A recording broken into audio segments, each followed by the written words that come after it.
Hello, this is Dia Damson, and today we are going to do a really cool painting of a flower, and it's going to be super easy. I will have the traceable for you available either on my Facebook or my website, so you can go and get it. It's absolutely free for you, and also all the materials that I am using, and hopefully that will be a good source for you. And pretty much what I'm doing is using a lot of water in the beginning because I want this super transparent color to cover the area. I am using a very light yellow and also the cadmium yellow, which is a little bit of orange yellow, but I'm keeping it super transparent. And obviously this is going to be one of the tricky parts, is making sure you're not losing areas. So every area that is obviously different area will be separated by a shadow or a little bit darker color. And our colors are not really dark, and the darkest color that we are using is orange. So mix your red with your yellow to create the orange, or your cadmium yellow, which is a slight orange, to create a little bit of a lighter or darker yellow. And you have leaves that are coming in 5 directions, so each one of those leaves, I'm starting right at the base, and the center of that flower is kind of popping out, which means that the base of those leaves will have a little bit of darker color. And because I'm using a lot of water, that color is going to start shifting and going towards the inside of those petals. But you can see how I'm leaving a white border between the middle part of the flower and the petals. So that was one of those things that you just don't want to bring those two together. And what we're gonna see here from time to time is adding the color and then lifting it up. So which means I'm washing my brush and then I will lift the color up, just like here. I am using a clean brush and I'm cleaning it every time I get the paint off. I'm cleaning it and going back in, so it doesn't give me a white page, but it gives me a very light color. And now I'm adding a little bit of a border, but I'm still keeping that white separation between the petals and the center of the flower.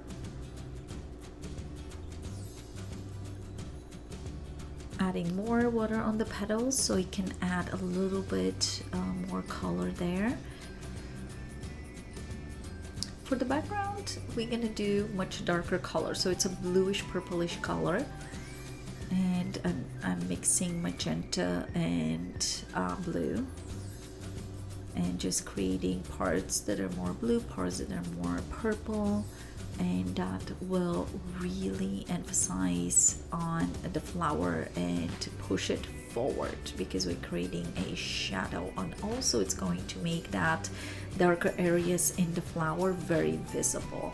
So the center, I just added like a star, and I'm not going to be able to touch that center of the flower until kind of towards the end. And the reason why is I need to make sure that this is really dry before I add elements that I don't want them to spread around. So I don't want the area to be wet to start taking the paint all around. For this area, I am pretty much starting to create little triangles in a way, and I'm going to add darker color in those triangles and wet areas going towards the center, and that's going to make that area look more three-dimensional. And if you see right in the center of the flower, that's the part that it's sticking out. I also have much darker color to make it look like it's an innie.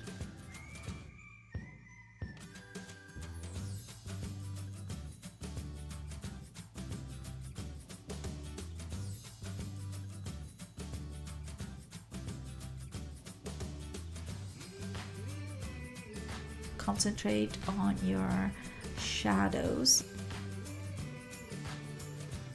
we have variation of yellow between a very light yellow and a dark yellow.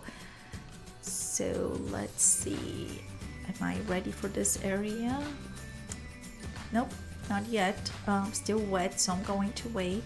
I'm adding a little bit of purple right there in the center, kind of to make it a little more deeper.